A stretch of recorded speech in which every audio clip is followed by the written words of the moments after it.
Okay, so there are a lot of legendary lords that are available now, and non-legendary lords. Uh, and the question is, which of these is the best at kicking ass?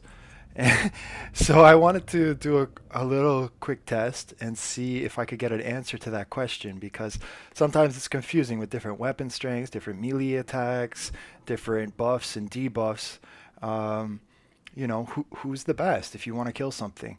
And there's a lot of intangibles here, and you can say, the methods can be criticized, but I think here I will show you sort of a quick representation of the way that I did some fast testing. And I think it gives us a really good ballpark of, what are the top tier lords in terms of the ability to just uh, kick some ass when it comes to a melee grind. So uh, one of the lords that I tested was Ungram Iron Fist. I'm going to use him just as a demo to show you how this sort of test was taking place. I'm not going to show you all of the lords, but basically what happened here was I used a mod. It's called the No Lord Restrictions mod for custom battle testing. It's a fantastic mod because it doesn't, penalize the other faction for not having a lord, and I can just test against, let's say, a steam tank, for example, without the influence of that lord on the battlefield or leadership penalty to the steam tank for the lord not being there. So the other cool thing about this is I could use this custom map size. So this one is 100 by 100, which is, you'll see it's very small, which means that there's not a lot of time spent waiting for the units to run into each other. And the ground is also flat. So thanks to the developer of this mod for letting me do this testing. So the way that it worked is I tested against two units. I tested against a steam tank and I tested against a vampire fleet captain from the Vampire Coast. And for the purposes of testing the lords, I gave them access to all of their abilities insofar as they would help them with that melee engagement. So just to demo this really quickly, here's Ungram Iron Fist, here's the steam tank. I would go like this, pop the buffs. Maybe I'll wait till he gets in combat for this one. Usually I would wait till they get in combat so that it's not wasted while they're running into combat. Granted, that was less of an issue with the other lords than Ungram, but here's Ungram versus the steam tank. Now, on the unit card, you would think that he would be fantastic. 888 damage of this. He's got 627, that is armor pen, and an anti-large bonus. But for some reason, because he's so tiny, he tends to struggle against the exact type of unit that he should be countering. I'm going to hit the fast forward button and we'll see how this plays out.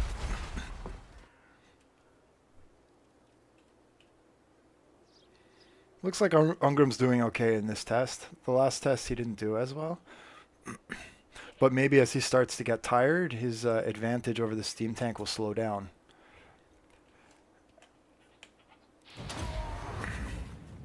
So he's still fresh. It's a pretty close battle. Let's go in for some heroic dwarf perspective. That's pretty intimidating if you're a dwarf. Ungram doesn't give a shit. Alright, so it looks like this round he might actually pull it out.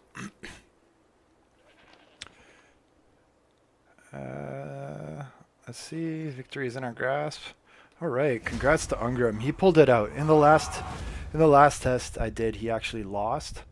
But basically, that was the format of the test. So I did that with all of the lords, and then I checked the time at which it was completed. So let's go to that now. Well, crap, I just did a recording, but I realized the unit cards were too small, so I'm going to do it again. So here goes nothing. What you can see here is just a quick spreadsheet, and I'm showing you the results of the unit testing that I did. I tested a whole bunch of different lords, and then I recorded the amount of time it took them to kill either the vampire Coast Fleet Captain or the Steam Tank, and then I took a screenshot of their max stats at that point in time, when all their buffs were procced. I gave all the lords any buff they wanted, or they could take. I didn't supplement them with, the support of other heroes or anything else. So this was purely what that lord could produce. And so I'm not going to go through all of these in a ton of detail. I will touch on each of them briefly. Ungrim, I think the moral of the story is, like, look, this guy has 888 armor pen weapon strength with pretty high melee attack at 70. In the first test that I did versus the Steam Tank, he just died because he kept getting knocked over by the Steam Tank. So not your best choice for ganking, in my opinion, because first of all, he's very slow, and secondly, he can get knocked over very easily. So even in matchups where you expect him to shine, like against the Steam Tank, he's not really in his element. Tyrion on the horse, very high melee attack. So the question was, was that going to translate into, a quick times in killing the Vampire Coast Fleet Captain or the Steam Tank? And the answer to that was essentially no. The weapon strength was not as high as a lot of the other lords, and even though he's recently received a buff to his armor pen damage, it still didn't translate into on-the-field performance. And the other thing I noticed about Tyrion is that for whatever reason, and I didn't see this with the other horse lords, but Tyrion circled around his target, and he wasted a lot of time doing that. So let's say he charged the Vampire Coast Fleet Captain. The Fleet Captain would get knocked down on its ass, and then Tyrion would run around in a little circle, wait for the captain to stand up, and then it would charge again and knock the Fleet Captain down, and then run around in a little circle, and then come back to the captain, and then knock him down again. And every time he kept circling around, it was time that he was not in contact with the model doing damage. So, moral of the story, if you think Tyrion is a gank lord, I think you're kidding yourself. He is a good duelist. He does have access to heals, and he's going to live forever, but he's not going to give you that burst damage if you just want to quickly take another lord out.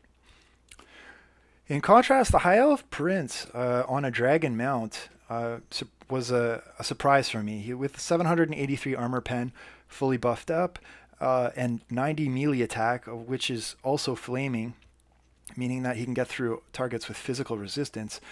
This guy was an absolute monster. The only knock with the High Elf Prince on the dragon mount was that the dragon, for whatever reason, if you looked at the actual attack animations, it seemed to need to reposition itself a lot.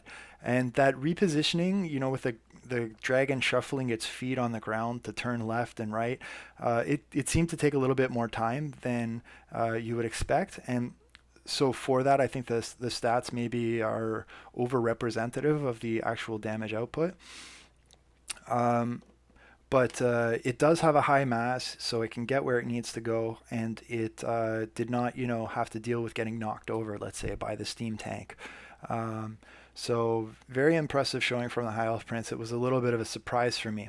And, just to show you quickly, the counterpart, the Dreadlord on the dragon, it has a much lower, the High Elf Prince has a much higher melee attack than the Dreadlord on the dragon. So that was a little bit of a surprise to me. The Dreadlord on the dragon has more armor pen than the High Elf Prince on the dragon. So for the Dark Elf Dreadlord to be effective, what this shows is that you really need to bring Enfeebling Foe to ensure that the Dark Elf Dreadlord, is able to land his hits with a high frequency.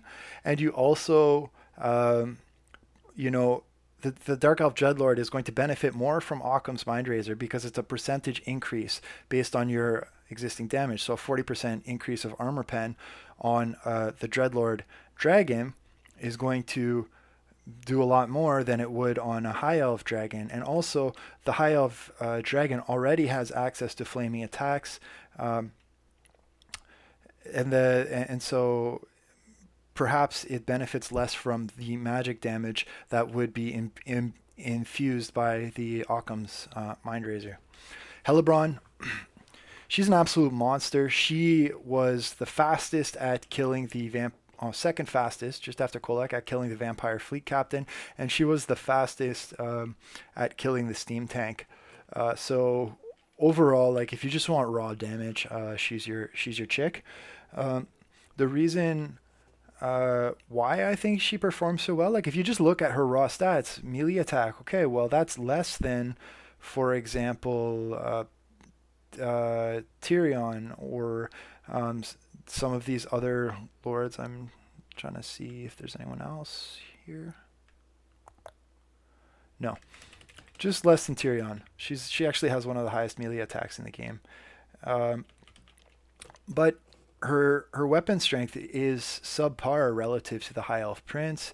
It's subpar relative to Ungrim Iron Fist. It's subpar relative to a Dreadlord on a dragon, and many other lords have higher pure weapon strength than Hellebron. But what makes Hellebron do sneaky damage is that Cursed Blade, and against high armored targets like the steam tank, it ensures that first of all it bypasses armor, and secondly it ensures that late in the fight, as characters tend to get more and more tired, Hellebron is continuing to have a constant damage output, and she also has more armor pen.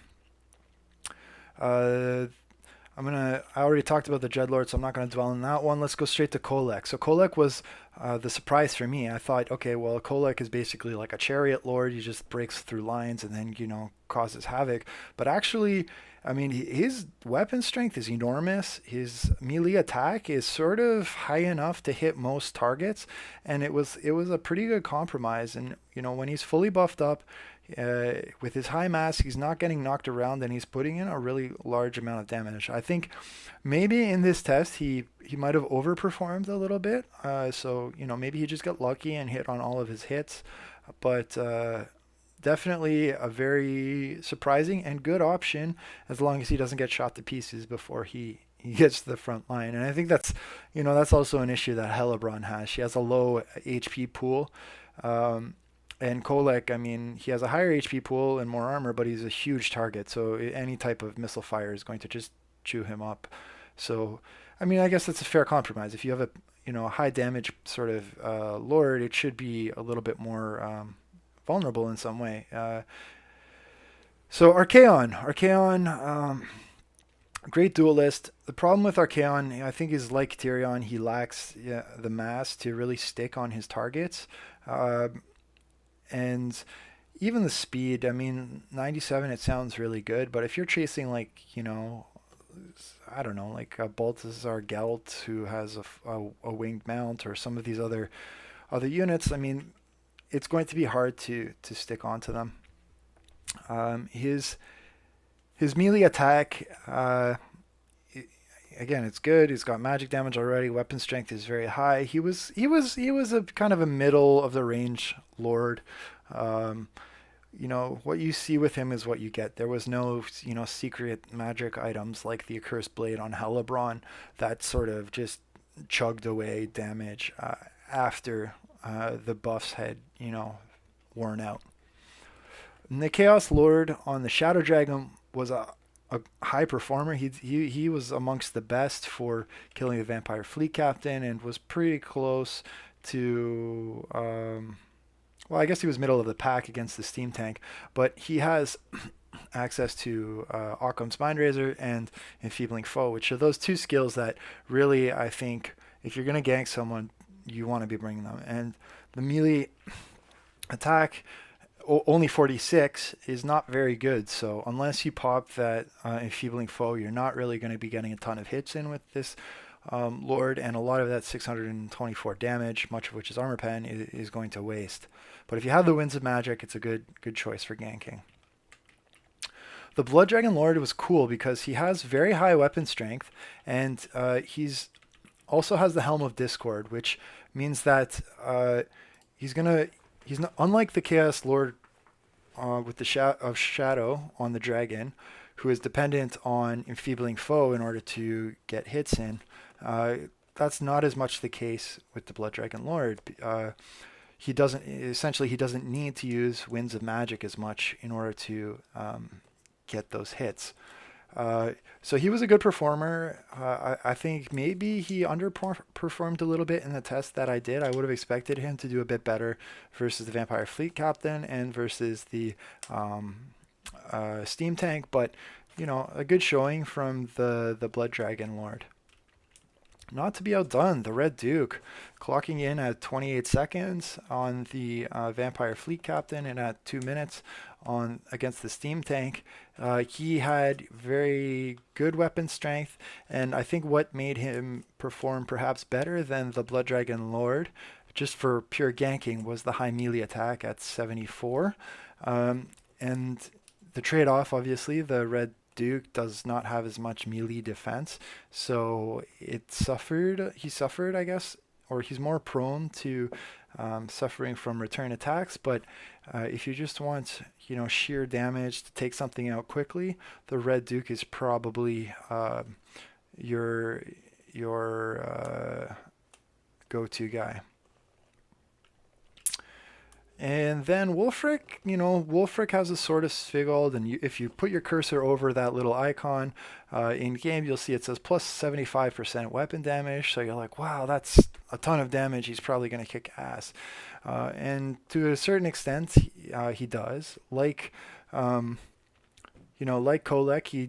he suffers from the issue of being a large hitbox, and it's very possible to just shoot him to pieces.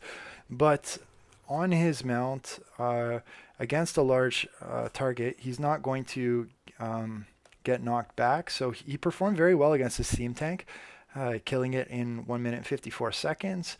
The Sword of Sigald, I don't think that procs the armor pen damage. It's just the base weapon damage. So you have to read that skill carefully. So I don't think it was, helping so much to